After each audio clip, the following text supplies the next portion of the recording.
Hello students, आज हम लोग चर्चा करने वाले हैं एम्पियर सर्किटल लॉ के बारे में। तो देखते हैं कि एम्पियर सर्किटल लॉ क्या कहता है। एम्पियर सर्किटल लॉ हमें बताता है कि ampere circuital law closed ampere circuital law क्या बताता है हमें, the closed line integral of magnetic field around a current carrying conductor is equal to absolute permeability times the total current feeding the conductor। जो line integration है magnetic field का, वो जो current flow हो रहा है, अगर हम मान लें आई करंट फ्लो हो रहा है, और जो एब्सोल्यूट परमेबिलिटी है फ्री स्पेस का, अगर वो म्यू नॉट है, वो म्यू नॉट टाइम्स होगा करंट आई का। चलिए इसको हम देखते हैं कि मैथमेटिकली हम क्या लिखेंगे। मैथमेटिकली हम लिखेंगे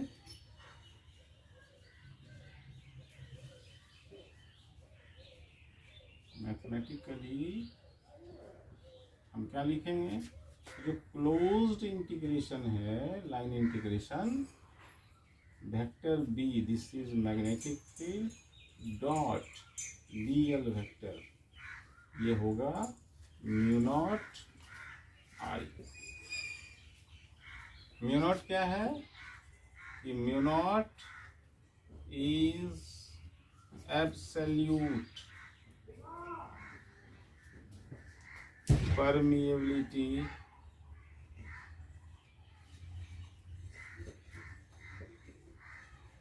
ऑफ फ्री स्पेस। तो यहाँ हमें ये समझना होगा कि इसमें जो टर्म है क्लोज लाइन इंटीग्रल, तो सबसे पहले हमको लाइन इंटीग्रल समझते हैं कि लाइन इंटीग्रल क्या होता है, फिर हम समझेंगे क्लोज लाइन इंटीग्रल क्या होता है। तो देखते हैं कि लाइन इंटीग्रल क्या होता है कि अगर कोई पॉइंट ये मान लेते हैं कि ए और ये ट्रेजेक्ट्री है, उसका दूसरा पॉइंट बी है, और इस पाथ का अगर हम लाइन इंटीग्रेशन करते हैं, सपोज करिए कि यहाँ पर कोई पार्टिकल है जो ए से यहाँ से उसको बी तक जाना है, तो उसने कितना वर्क डन किया। तो हमें पता है कि वर्क डन क्या है, एक फोर्स वेक्टर और डिस्प्लेसमेंट वेक्टर का डॉट प्रोडक्ट होता है। तो इसके छोटे से एलिमेंट्री पार्ट्स में हम मानते हैं कि ये डीएल है, और यहाँ पर जो डिस्प्लेसमेंट वेक्टर डीएल है, और यहाँ पर जो फोर्स है उसका डायरेक्शन भी कुछ इस तरफ है, ये फोर्स है। तो यहाँ जो वर्क होगा वो वर्क होगा line integration of force vector dot DL, इसको हम कहेंगे लाइन इंटीग्रेशन। ये लाइन इंटीग्रेशन का कंसेप्ट है। अब यहाँ दूसरी बात आती है कि क्लोज लाइन इंटीग्रेशन क्या होता है। तो अगर हम इसमें, अभी हम समझ रहे हैं कि इसके दो एंड है ए और बी, अगर हम इसको क्लोज्ड करें तो ये कुछ इस तरह का फिगर होगा। अब यहाँ हम क्या देख रहे हैं कि ये क्लोज्ड पाथ होगी। अगर इनिशियल पॉइंट ए है तो फाइनल पॉइंट भी ए है। तो अब हम इसको, अगर हम इसको ये दिखाते हैं कि ये क्लोज्ड है, ये हुआ क्लोज्ड लाइन, वेरी सिंपल। तो क्लियर हो गया कि क्लोज्ड लाइन इंटीग्रल क्या होता है। तो मैग्नेटिक फील्ड का हमको पता करना है, और देखते हैं क्या। तो अब हम कंसीडर करते हैं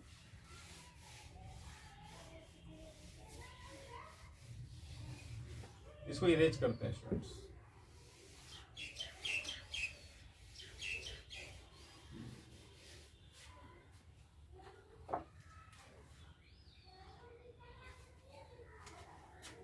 मान लेते हैं कि ये एक वायर है, ये करंट कैरिंग कंडक्टर है, और हम इसको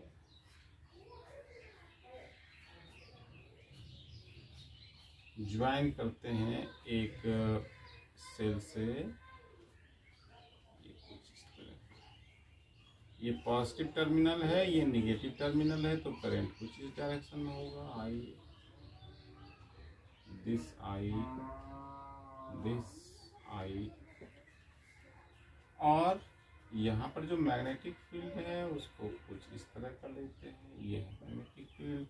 और हम मान लेते हैं कि ये रेडियस है, ये सेंटर है, और ये है रेडियस आर, ये रेडियस आर।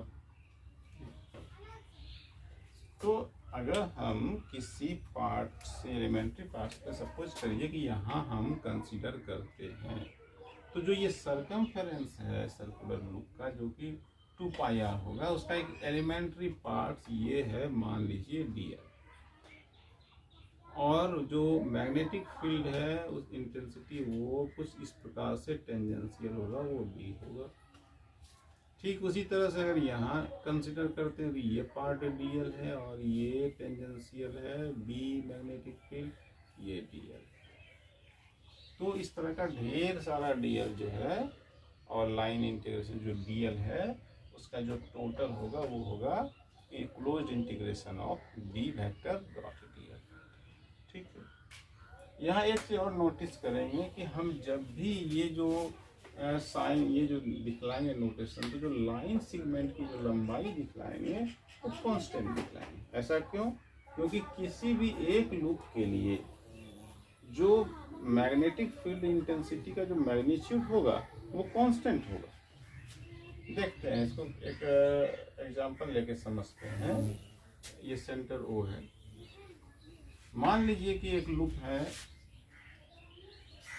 इतना बड़ा लूप, इसका सरकमफेरेंस कुछ 100 मीटर, और मैग्नेटिक फील्ड इंटेंसिटी का मैग्नीट्यूड है 5 टेस्ला। तो B डॉट dl यानी B dl क्या होगा? 500। ठीक है। अब हम मान लेते हैं कि दूसरा कोई लूप है जो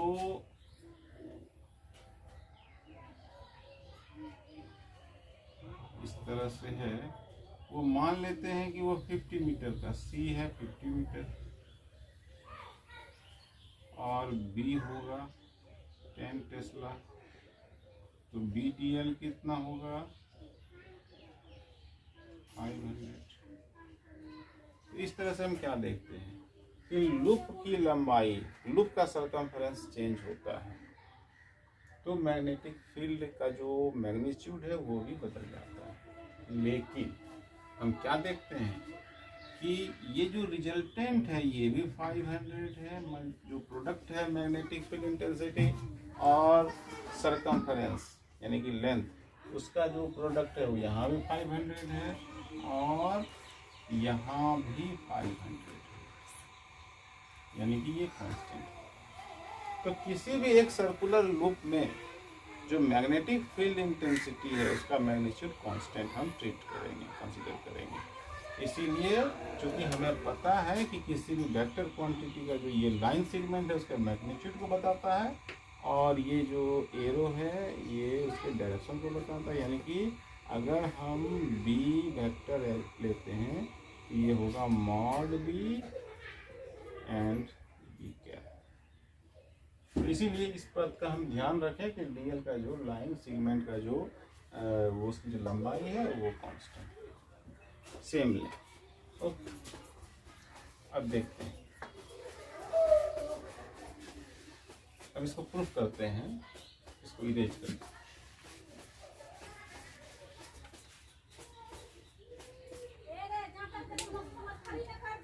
प्रूफ करना है हमको, क्या प्रूफ करना है कि जो मैग्नेटिक फील्ड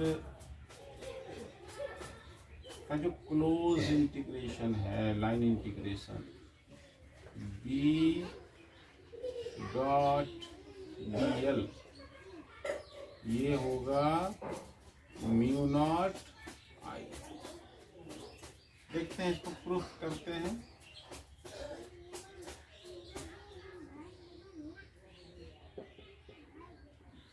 ठीक है, चलिए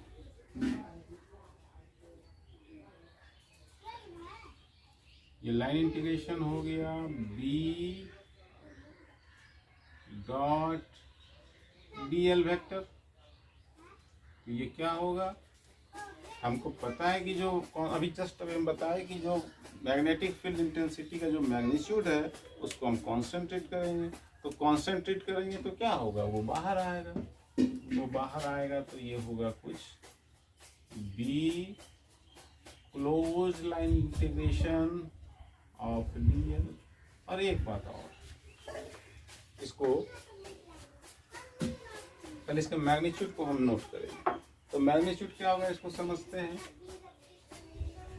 ये जो मैग्नीट्यूड है या इसको हम यहाँ भी लिख सकते हैं। ये वेक्टर फॉर्म को जब हम स्केलर लिखेंगे तो स्केलर फॉर्म में क्या लिखेंगे, ये line integration close B D L cosine of theta. Theta क्या है, थीटा बी एन एंगल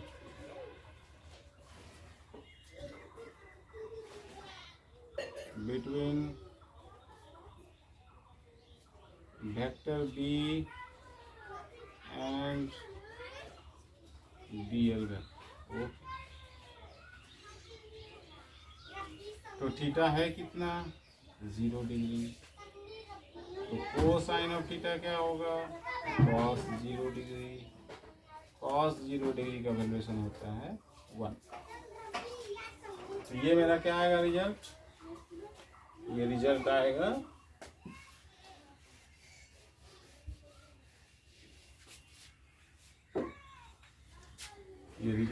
कुछ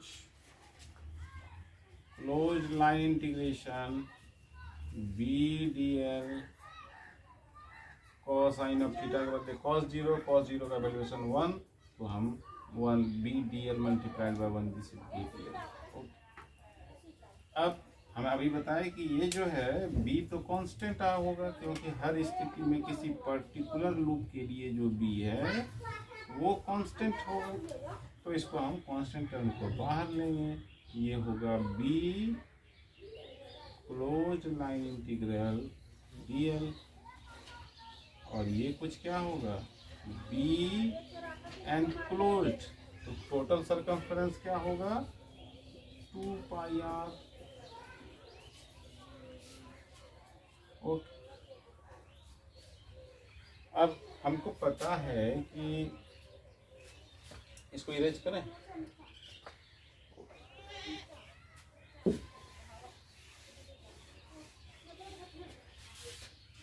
ये होगा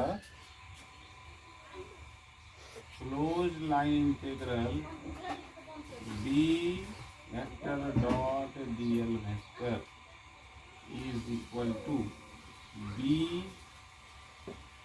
2 pi r।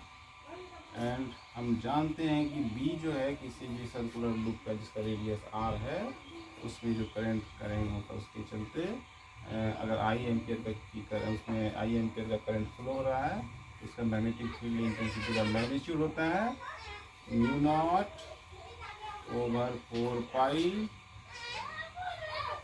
into twice of I upon r, and this multiplied by 2 pi r. Now 2 to 4 and 4 cancel out, this pi is cancelled out, this r and this r is cancelled out, and result is μ0 I। Closed line integration b dot dl vector, this is μ0 times of I। तो ये हमारा जो expression था जो ये amperes के द्वारा दिया गया था, एम्पियर सर्किटल लॉ, ये मेरा एक्सप्रेशन ये प्रूफ हो गया, ये प्रूफ हो गया है ना। इसको लिखेंगे हम proof. Okay students, I hope कि आपके लिए वीडियो हेल्पफुल रहा होगा। फिर भी अगर किसी तरह का कोई डाउट हो तो आप प्लीज़ कमेंट्स करें, और मैं कोशिश करूंगा कि आपके डाउट्स को अच्छे से क्लियर करूंगा। Thank you students, all the best.